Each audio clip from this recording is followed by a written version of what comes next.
আসসালামু আলাইকুম। সকলে কেমন আছেন? কাছে দূরে যে যেখান থেকে দেখছেন, আশা করি সকলে ভালো আছেন। আমরাও খুব ভালো আছি আলহামদুলিল্লাহ।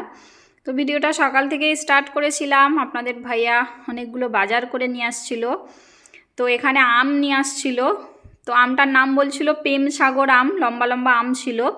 তো আমটা খেতে জাস্ট অসাধারণ ছিল। আমি খেয়ে নিয়েছি, যেহেতু ভয়েস পরে দিচ্ছি।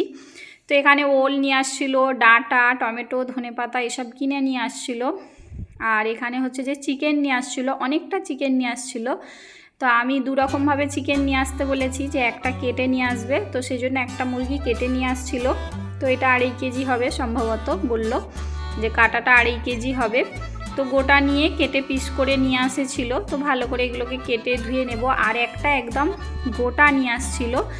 তো এটা 2 কেজি হবে, মানে সলিড 2 কেজি হবে। এটাও 2.5 কেজি ছিল, তো ছাড়াবার পর 2 কেজি বাড়িয়েছে। তো এটাকে গোটা নিয়ে আসতে বলেছিলাম।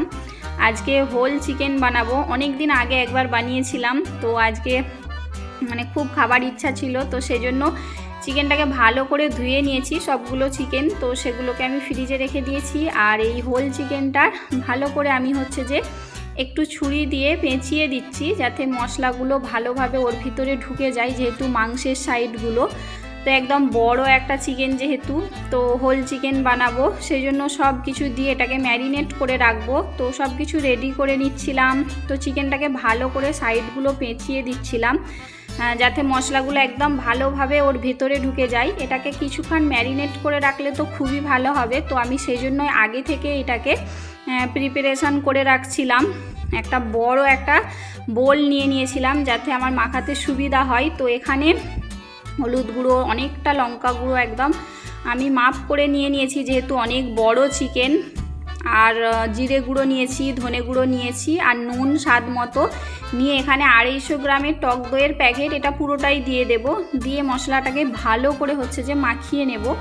কিছুটা সময় ধরে মশলাটাকে ভালো করে মাখিয়ে নেব, যাতে দইটা দলা দলা না পাকিয়ে থাকে। তো এই যে মশলাটাকে ভালো করে মাখিয়ে নিচ্ছিলাম। এতে এবার এই পুরো চিকেনটা আমি দিয়ে দেব। দিয়ে ভালো করে এই যে এটাকে মাখিয়ে নিচ্ছি, এপিট ওপিট করে, একদম মশলাগুলো যেমন ভিতর পর্যন্ত পৌঁছে যায়। তো সেই জন্য ভালো করে এই যে মাখিয়ে নিচ্ছিলাম, এভাবে হাত দিয়ে ডলে ডলে।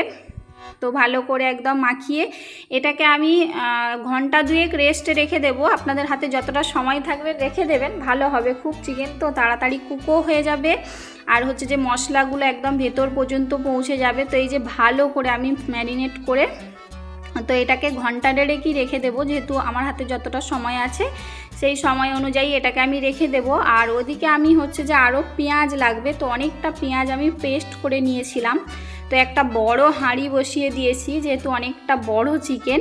তো তেল দিয়ে দিয়েছি, সর্ষের তেল। এতে গোটা জিরে আর গোটা গরম মশলা দিয়েছি, লং, এলাচ, দারুচিনি, এগুলো দিয়ে আমি একটু ভালো করে নেড়ে চেড়ে নেব। তেলটা গরম হয়ে গেলে তো এতে এই যে অনেকটা পেঁয়াজের পেস্ট, এক বোল ভর্তি পেঁয়াজের পেস্ট, 500-600 হবে, তার চেয়েও বেশি হবে হয়তো, আমি অতটা আন্দাজ করিনি। তো একদম ভালো করে মিহিন করে মিক্সিতে পেস্ট করে নিয়ে ওই তেলের ওপরে দিয়ে একটু নাড়াচাড়া করে নেব, যাতে পেঁয়াজের কাঁচা গন্ধটা কেটে গেলে তার ওপরে আমি এখানে বড় চামচের 3 চামচ হচ্ছে যে আদা রসুন পেস্ট দিয়ে দেব। দিয়ে ভালো করে এটাকে আবার কিছুক্ষণ কষাতে থাকবো, যতক্ষণ না আদা রসুনের কাঁচা একটা গন্ধ কেটে যায়। তো এটাকেও ভালো করে কষিয়ে নেব, একদম আঁচটাকে কম রেখে ভালো করে কষিয়ে নিয়ে। তো এর ওপরে আমি দেখে নেব যে চিকেন ম্যারিনেটটা দেবো নাকি। তো ততক্ষণকে এই যে চিকেন ম্যারিনেটটা দেখে নিচ্ছিলাম, একটু সামান্য ওতে পানিও বাড়িয়ে গিয়েছে, যেহেতু অনেকক্ষণ দিয়ে ম্যারিনেট করা ছিল। তো এটাকে পুরো চিকেনটাকে আমি ওই হাঁড়ির ওপরে এবার দিয়ে দেব। একটু চিকেনটাকে মাখিয়ে নেব মশলার সাথে আবার একবার। তো মাখিয়ে এই যে পুরো হাঁড়িটাতেই দিয়ে দিচ্ছি চিকেনটা। তো এভাবে আমি এটাকে হচ্ছে যে 10 মিনিট কুক হতে দেব ভালো করে। এই যে বলে যে মশলাগুলো আছে সেগুলোও সব ওতে দিয়ে দেব। অনেকটা মশলা যেহেতু বাড়িয়ে গিয়েছে, তো ওতে দিয়ে আমি এটাকে হচ্ছে যে 10 মিনিট এইভাবেই চাপা দিয়ে রেখে দেবো। এই যে 10 মিনিট পর দেখুন অনেকটা কুক হয়ে গেছে, এক সাইড পুরো কুক হয়ে গেছে। তো সাইডটা আমি উল্টে দেব ভালো করে।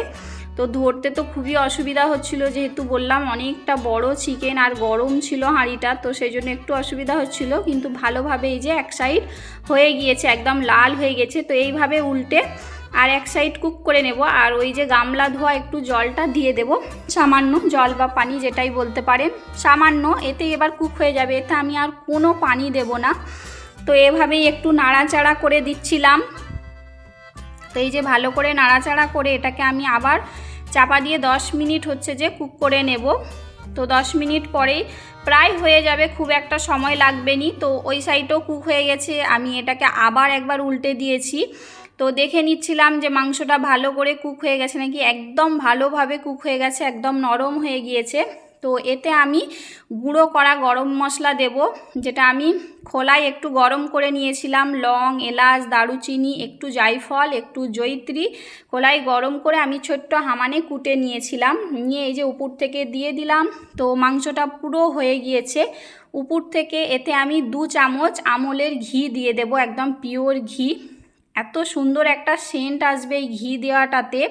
তো যেহেতু রান্নাটা আমার কমপ্লিট, ঘি দিয়ে এটাকে আমি ঢেকে রেখে দেব 10 মিনিটের মতো। তো এই যে 10 মিনিট পর আমি এটাকে এবার একটা প্লেটে তুলে নেব। যেহেতু অনেকটা মাংস তুলতে অসুবিধা হবে, সেই জন্য আমি একটা ছান্তার একটা চামচ দিয়ে ভালো করে পুরো হোল চিকেনটার তুলে নিচ্ছিলাম।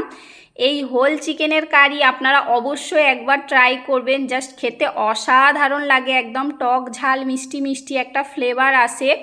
আর টক তো দইয়ের জন্য খুবই সুন্দর একটা ফ্লেভার আসে। অবশ্যই আপনারা এভাবে একবার বানিয়ে খেয়ে দেখবেন।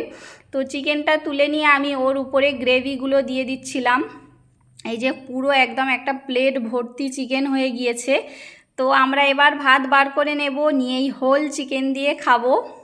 যেহেতু আমি আজকে আর কিছুই বানাইনি, শুধু হোল চিকেন কারি বানিয়েছিলাম। আর এই যে প্রেম সাগর আম কেটে নিয়েছিলাম, আমটাও তো জাস্ট অসাধারণ ছিল, খুবই মিষ্টি আম ছিল। খেতে একদম অন্য রকম একটা আনারস আনারস ফ্লেভার আসছিল আমটা থেকে। তো এখানে নেবু নিয়ে নিয়েছিলাম। আপনাদের ভাইয়াকে একটা লেগ পিস তুলে দিচ্ছিলাম, বলছে অনেকটা বড়, কিভাবে খাবো। আমি বলছি হ্যাঁ, মন পছন্দ, যতটা ইচ্ছা পারো খাও। তো আমরাও এখানে খেয়ে নেব। যারা এতক্ষণ ভিডিওটা দেখছেন এখনও একটা লাইক দেননি, প্লিজ একটা লাইক দিয়ে আমার চ্যানেলটাকে সাবস্ক্রাইব করে আমার পাশে থেকে যেতে পারেন। পুরাতন বন্ধু যারা আগে থেকেই করে রেখেছেন সকলকে অসংখ্য ধন্যবাদ, এভাবে ভালোবাসা দেওয়ার জন্য, আমাদের পাশে থাকার জন্য। তো সবাই ভালো থাকবেন। অনেকটা কথা বলে ফেললাম, ভিডিওর শেষ পর্যায়ে চলে এসেছি। আবার আপনাদের সাথে দেখা হবে অন্য কোনো ভিডিওয়। সবাই আমাদের জন্য বেশি বেশি করে দোয়া করবেন। সবাই ভালো থাকবেন। কে কী দিয়ে দুপুরের খাবার খেয়েছেন আমাকে অবশ্যই কমেন্টে জানাবেন। এখানেই শেষ করছি ভিডিওটা। আল্লাহ হাফেজ।